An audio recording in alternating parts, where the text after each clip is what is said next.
Hello everyone, I'm Leah from TYFU and welcome to our TYFU Hub chat today about thriving through redundancy with a recruitment expert who has been through it twice, I believe. If you want to ask our fabulous guest a question, please just type it into the chat and I'll keep an eye on any questions coming through. I am delighted to introduce the inspirational Toby Tank, who, from his personal experience in dealing with redundancy, has developed a wonderful outlook on how to survive and thrive after job loss. Toby is a mentor at Headspace, a coach at Startmate, and he's worked in recruitment and talent acquisition for some very notable companies. He's now dedicated to helping grow the Aussie startup and scale up ecosystem as a partnerships manager at Salient. Toby, thanks so much for joining us. I just wanted to start by sharing, I came across a LinkedIn post of yours about your experience with redundancy, and I found it incredibly inspiring and helpful. And I really appreciated how openly and candidly you shared your journey and your learnings to help others. I think you're awesome. Thank you. Yeah. I think you're awesome.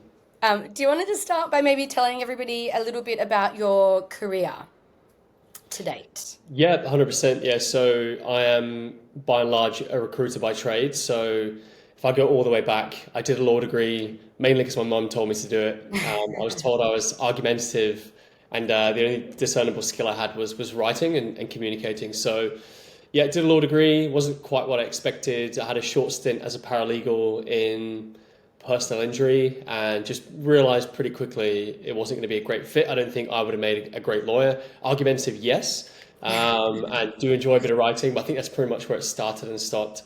And then, yeah, long story short, heard a lot about recruitment and that it was, a great way to meet people, work with people, bit of selling involved and a great way to make money. Didn't really know much about it. Like bumped into or met a founder serendipitously, a founder of a recruitment firm through like uh, an entrepreneurship competition and asked it for advice. And his advice was to go and work for one of the big shops, cut your teeth there, and then work for a smaller one like him if that's what kind of made sense later down the track. So yeah, I worked for one of the big ones in the UK for a while. Moved to Australia for a number of reasons and never looked back. So I've been here about 9 years now. In that time, I've worked agency side, so I've done a lot of white collar kind of senior hiring across things like accounting and finance, legal, combined my law degree and the recruitment skills at one point, which is pretty good. And then moved in-house in 2019. So this is really, for me, what I always say, where I learned probably the most about recruitment and became what I think resembles something like a complete recruiter or my version of it. So yeah, worked at a high frequency trading firm for about 3 years, and it was a typical high frequency trading kind of setup. So very flat team, lots of opportunity to bring extra things into the role, and yeah, learned a whole bunch. Did some kind of HR bits, worked globally, set up offices, did some really cool things, and worked with some really high performing people. And then yeah, really want to give the whole startup thing a shot. So moved to an Aussie startup, and then this is where the first redundancy comes in. Then moved to a US owned scale up. So learned a lot about growth and doing things quickly yesterday. And then after the second redundancy was really kind of looking introspectively at what I enjoy and what I'm good at. And then I've gone back to the agency side where I now work purely on the kind of sales end of recruitment. So I win clients for Salient. We work across the startup and scale up ecosystems, typically tech kind of businesses. We find engineers and go to market people for them. So yeah, my role is growing Salient's footprint and winning new clients. So I get to still talk about recruitment and stay in the recruitment world. And after 10 years or so of filling jobs, I get to kind of evangelize it without doing the actual recruitment itself, which I have to say, I think is a good fit and I'm really, really enjoying. And we've got an awesome team that I can bring work to and leave it with the experts.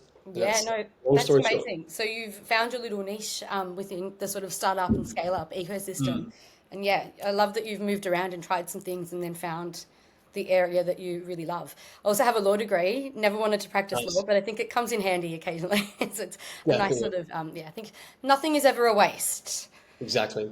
And Toby, I just wanted to speak a little bit about the redundancies that you've been through. So I think you've been through it twice. Can you share a little bit about, the most challenging thing that you found about navigating redundancy and how you coped with the uncertainty?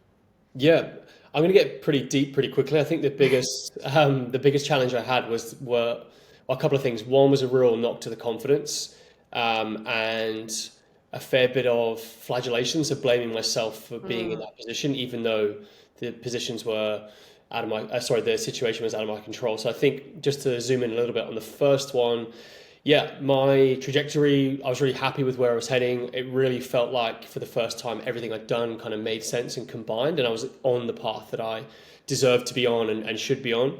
I also, working with a couple of big brands, like I found it really easy. That kind of how easy is it to explain what you do at a barbecue kind of test was like a big tick all the time. Like it's, oh, you're a recruiter at Airtasker. Like I really immediately understand what that is. It's great. Like a household name is pretty sexy and easy to talk about.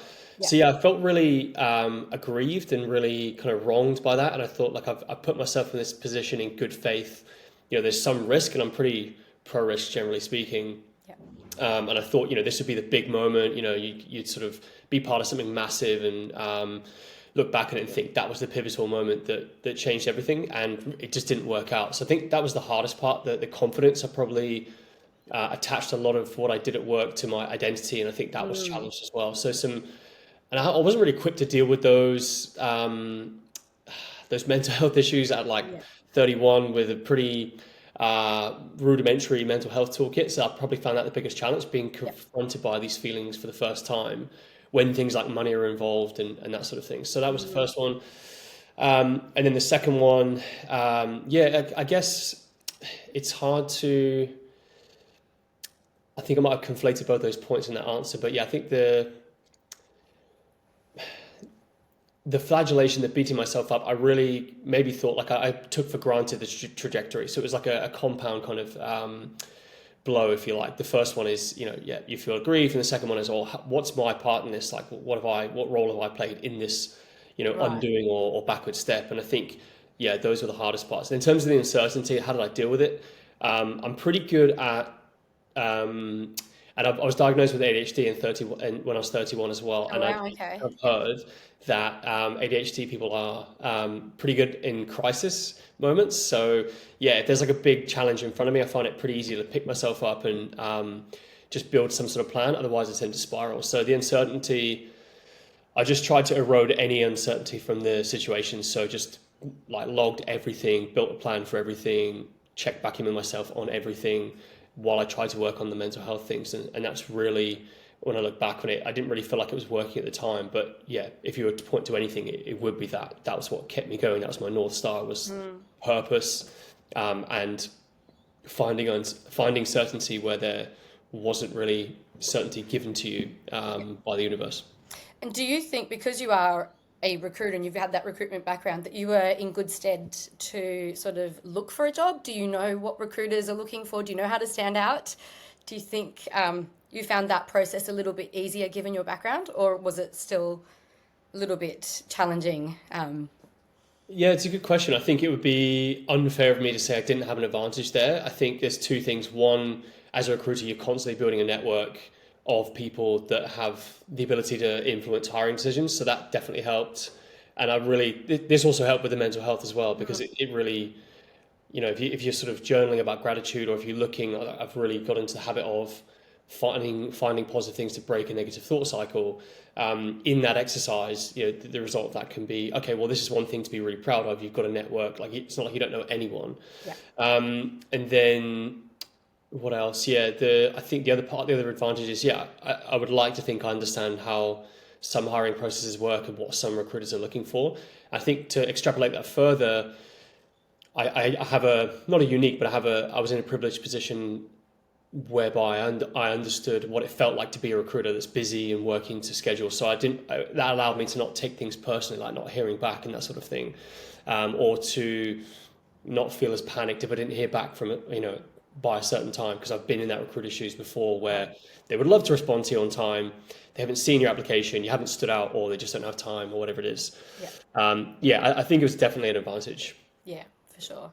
Any practical tips about staying motivated? So when you're not hearing back from recruiters, or you're not hearing back after an interview or something, any tips for how you can not be too disheartened? Yeah, I think this is a two-pronged approach, and well, this is certainly my opinion anyway. And a caveat on any of these answers is like what worked for me. Yeah. Yeah, the first one was, and you can sort of tie this into mental health more generally, was yeah, just finding purpose, like whatever it is. So for me, it was just an opportunity. I was really burnt out when I got made redundant from the second time, and I wasn't particularly fit and healthy, and fitness is super important to me, and I really taken my eye off that. So I was like, great, I've got all this time. People are going to come back to me, or they're not going to come back to me. I can do as much as I can by measuring the addressable market. So like, how many roles can I apply to? And I'll come back to this point. But yeah, I just moved. I just got out and moved. So being out in nature, feeling like I've achieved something from like a fitness perspective, even if that was just an hour walking, getting lost, Yeah. catching up on a podcast I haven't had time to listen to, reading, whatever it was. I just found a purpose and set myself a goal for that day. Like, I will do this today, not I need to get a job as soon as possible or by this date because I'll run out of money or whatever it is. And then that helped me with just having the best kind of platform to then build a proper plan or stick to a proper plan in terms of solving the bigger issue. So that was the first one, and the second one was I just treated it like a job. So okay, that I've kind of figured out that if you do that, then you're kind of giving yourself the purpose, and like you're not letting the demons in around like, what am I doing with my life today? Giving yourself like an occupation. And it also just got me in the rigor of I think just the association of being at a desk, looking at a spreadsheet, chatting to people, going for coffees, that sort of thing. You speak a bit differently at work, I find anyway, and you think about things differently at work as compared to outside of work. So it just put me in that frame of mind to get myself hired and to be in these kind of commercial conversations, whatever it was. So yeah, those are the two big tips I would have given myself looking back on it. Just find some purpose, whatever that is, and treat it like a job. And also just when you measure things, which is the other point I wanted to come back to, you can find the wins that aren't the overall objective. So if I'd heard back, that was a win, or if I had a conversation, that was a win, or if I found something that was really interesting and it gave me a buzz. Because also at the time, the market that I was looking at was terrible. Like, there were so many recruiters like me that had been made redundant because a lot of VC-backed tech startups had overhired on the people front, stopped hiring, and then there were loads of retrenchments. So I was one of hundreds, if not thousands, in Sydney that looked and sounded and like thought and acted a lot like me. The market was awful. So maybe if I saw a role that was like a good fit and that gave me a buzz, I'd be like, great, that's, I don't know, it's not an achievement, but it's a win. Yeah. No, that's great advice. And if anybody watching has a question for Toby, you don't need to wait till the end. You can pop it into the chat as we go. So I do love that. Just speaking of like when it's a tough market, I think certain industries it's quite tough at the moment. Do you, like with your recruiter hat, have any advice about how job seekers can stand out? Is there anything that you liked seeing?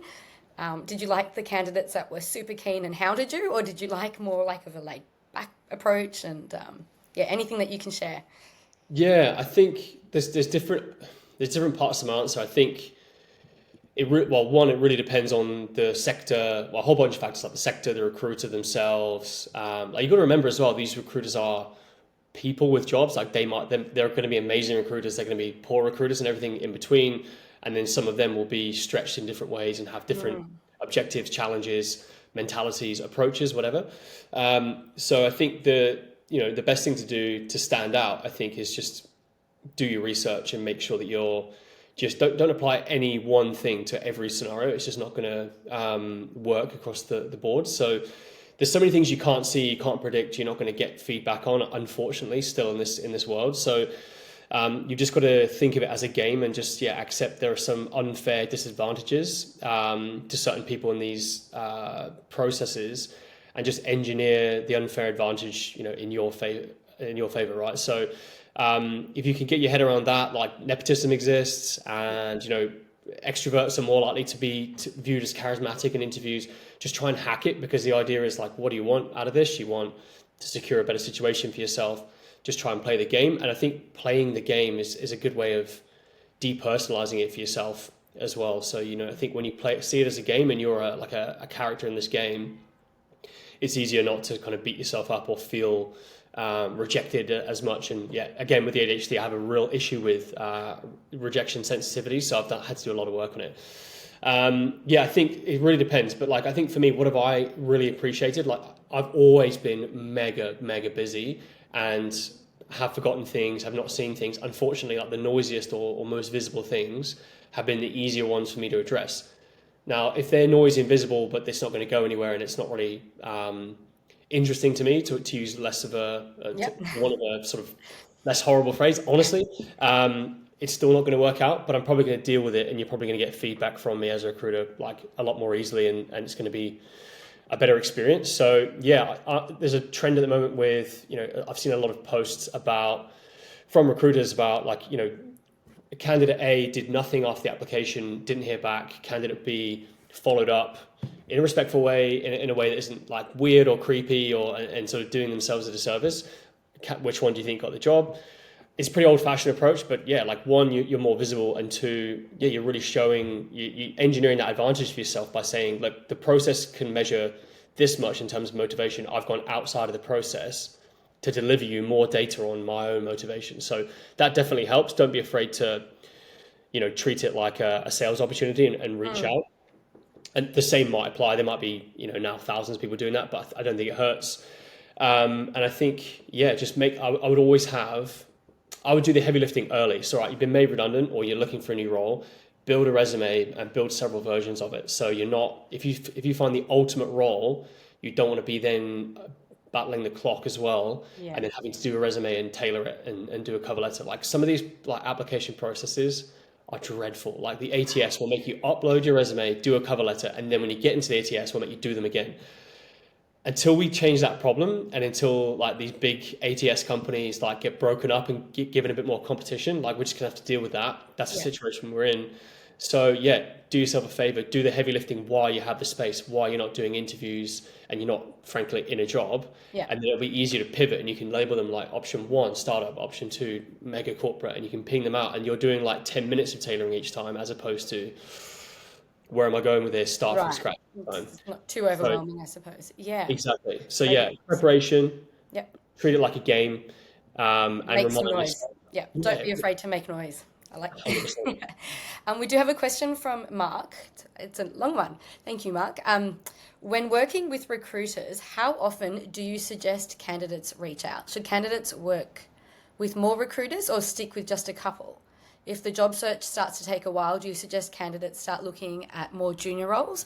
Well, there's a few questions. Or should they wait for the market to improve and keep targeting a role closer to their prior level?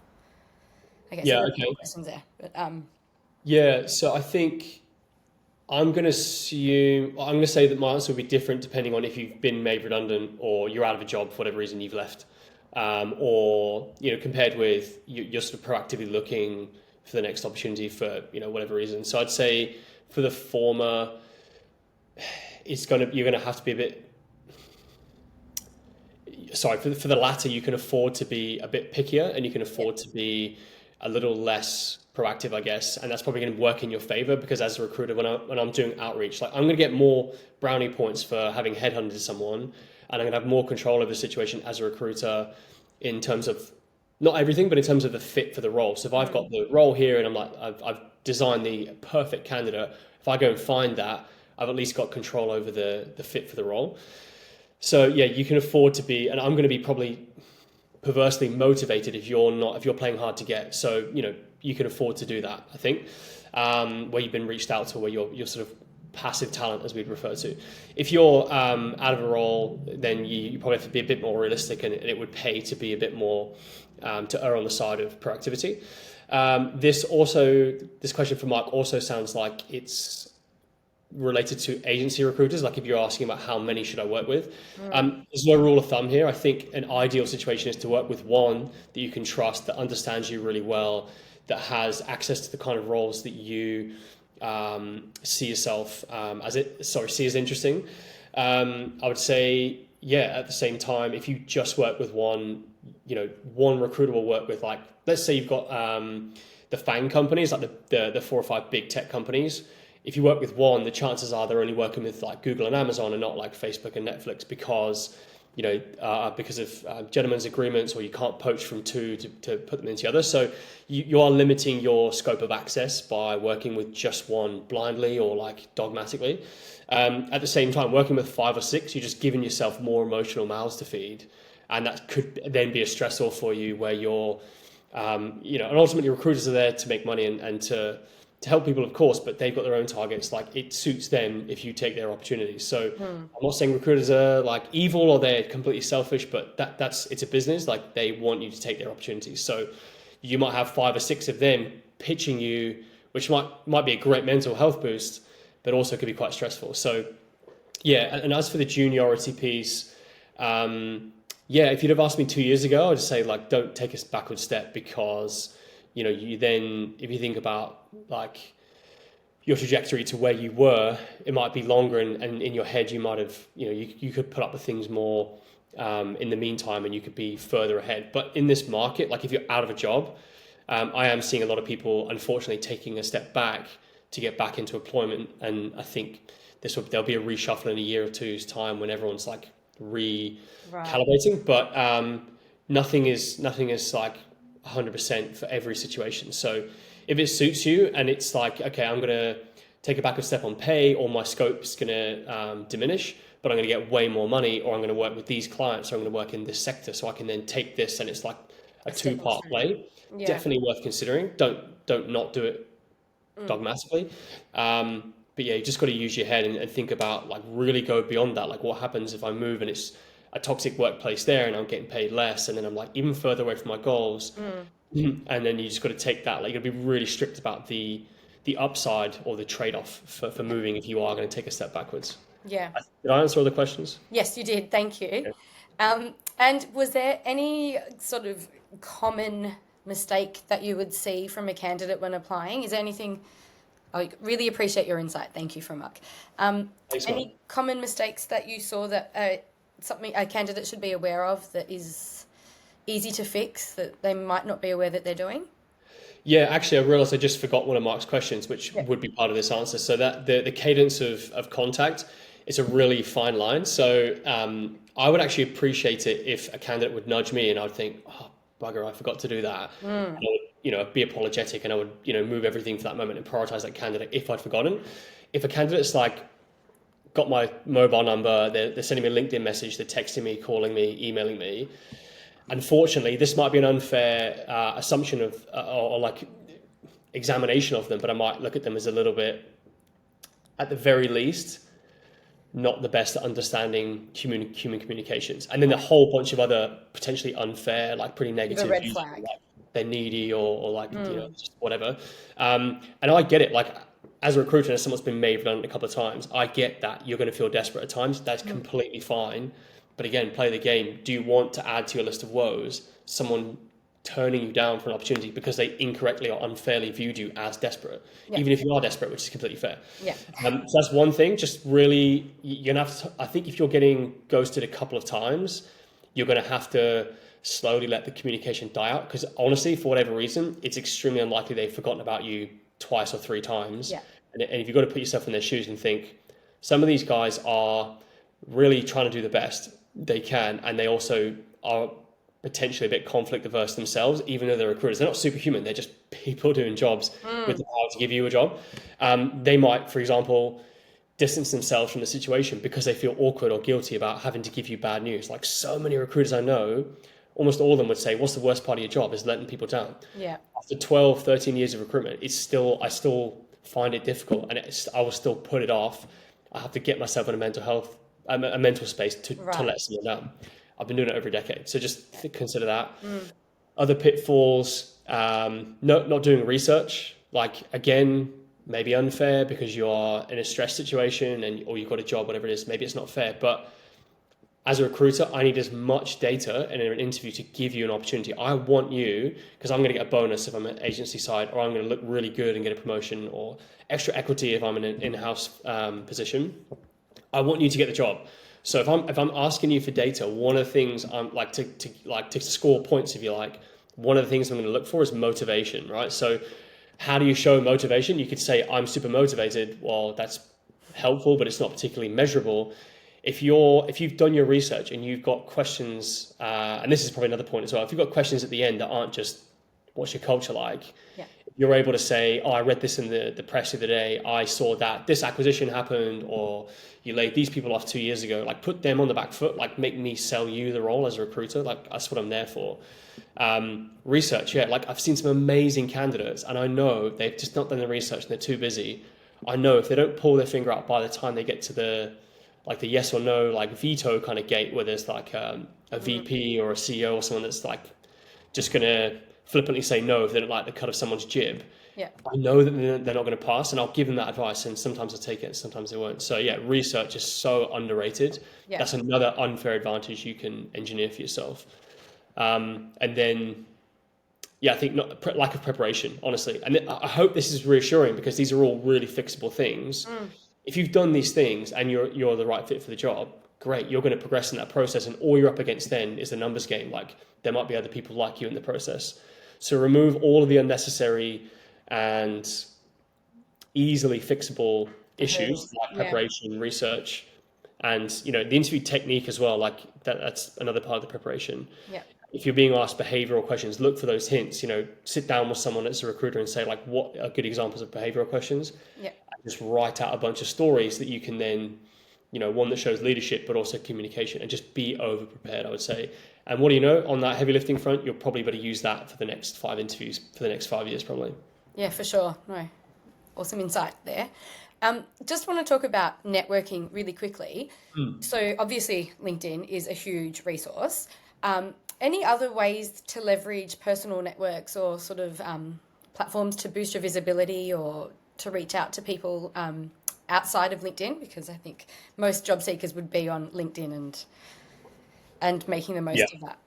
No, it's a really good question because I think a lot of people associate LinkedIn or building a LinkedIn presence. And I think there's two types. There's like the sort of creator, like where you're producing a lot of content, and then there's the networker, and sometimes people are both. But I think people rightly see it as a bit of a hill to climb. So, you want to look like this LinkedIn influencer. I don't have time to do that because I need to, pay my mortgage and feed my kids or whatever it is. You can, I think LinkedIn has been really helpful, but I think, I don't know if this is going to be a very popular answer, but the answer is your network needs to be constantly being built for it to be retrievable at any point. So it's another thing that I patted myself on the back for, which gave me a sense of accomplishment or positivity, which is thank goodness I actually put a lot of time into my network, or taking my ego out of it. Thank God I worked in a sector where I had to have a network, because almost all of my opportunities came from that network. So it can be simpler than LinkedIn and having to build a presence and connect with loads of people. And there's a lot of LinkedIn connection fatigue as well, and content fatigue. So it's like your phone book, who do I know? Or sit down and just block everything out and do an hour or 2 hours of mapping your network. I think this is really, really helpful. Yeah. It never ceases to amaze me. When I looked at my network and when I started sailing, that's the first thing I did, is who could I reach out for a coffee with? And it's just oh, this person's there now. That happens to be really relevant. They could be a client, or they could introduce me to this person. So that's the first thing. Map it and just remind yourself of just how powerful your network is, whatever that means to you, and take people for coffees. So many people are so willing to give up their time and be a mentor to you, and they're looking for opportunities to formally or informally mentor. Yeah. Great. And use that to your advantage. Get out in front of people, and the last bit is ask the question. So you can have a great coffee and they're like, oh, that's awesome, you want to move into tech startups. I've worked in that space for years. If they're not saying, oh, I can introduce you to these people, or I can put in a good word at work, ask them. If they've met you for a coffee and they're giving you advice, they probably want to advocate for you in some way. The worst thing that can happen is they say yes and then don't, or they say no, and then you know where you stand. Ask the question, treat it like a sales process. Can you introduce me to this person, or can you name 3 people in your network that you think I would get on with? And that's those are the old school things you don't need LinkedIn for. Yeah, no, absolutely. I love that, because I think it's one thing to sort of have coffee with somebody, but if you're not going to take it to the next level and ask for the favor or ask for the intro, then it's a bit pointless. So I think, you've got to be brave. Yeah. Just speaking of mentoring really quickly, I'm sorry, I know we've kept you for 30 minutes already. No, I know good. you You are wonderful. You mentor at Headspace. So what kind of so you see a lot of benefit from mentoring. What should somebody look for in a mentor?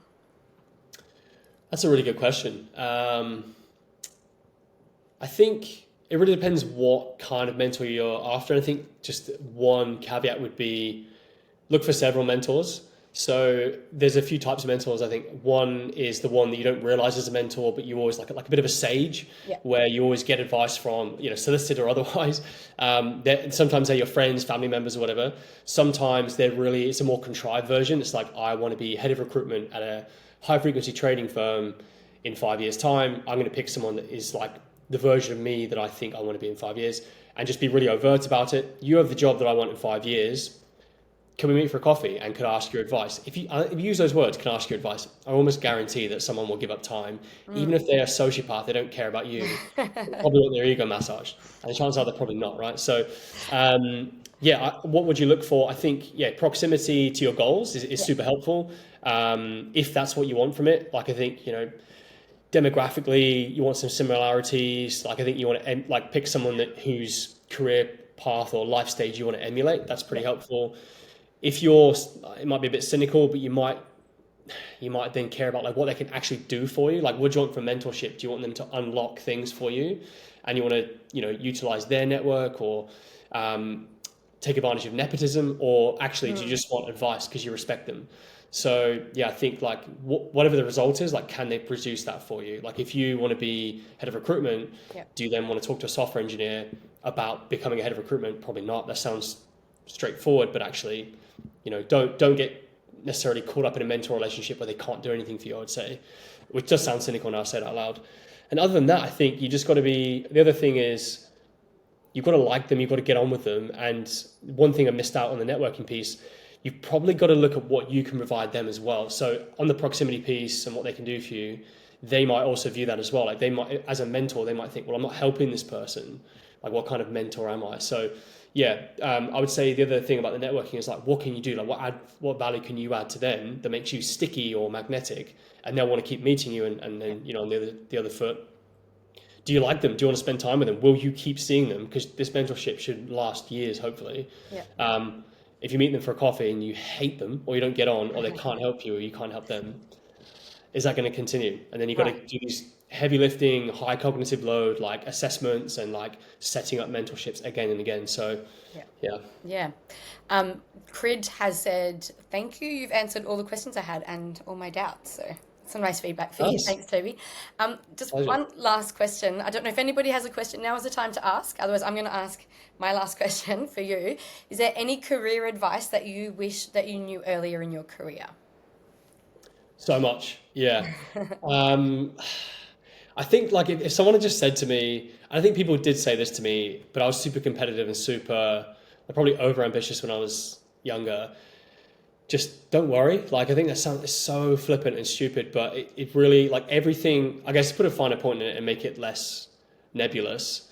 Everything you do is likely to have value in terms of your career path. So I used to be obsessed with like, I've got to be on this path and reaching this goal in 5 years' time. I'm wasting time. Like, I shouldn't be at this firm. I shouldn't be working on this desk. I shouldn't be in this sector. It really, like, you can, the sort of more experience you get, I think the easier it is to engineer that. So, and I don't look at any of my experiences wasted. I think the stuff I learned in agency, probably gave me an advantage over non-agency recruiters in-house. And I definitely view, I definitely see vice versa as the case now I've gone back into agency. The law thing, I had to try that to realize that I'd be terrible at it and I didn't like it. Yeah. At the time, 3 months out of my career, out of a 3-month career, 100% of my career was a waste of time. But over 10 years, it's fine. So, I'm trying not to be glib here, but just don't view anything. Just view everything as an opportunity and just learn as much as possible, and it will come in handy at some point. And you get these light bulb moments where you're like, oh that actually made sense. Excellent. Love it. Laura has also said, no questions, but this has been great insight. Thanks, Toby. Oh, thank you, Laura. It's my pleasure. We'll let you go. But thank you so much for your insights today, Toby. I think you are a really powerful reminder of the strength that comes from being vulnerable and then sharing lessons that you've learnt. along the way. And yeah, I love that you've bounced back and worked out what you want to do. And yeah, you're on the right trajectory, and it looks like a very promising career ahead for you. I think you're Thank very you. inspirational. So thank you so much for sharing your insights with TYFU today. Absolute pleasure, and thanks for having me. Thanks, Toby. Take care. Take care. Bye. See ya.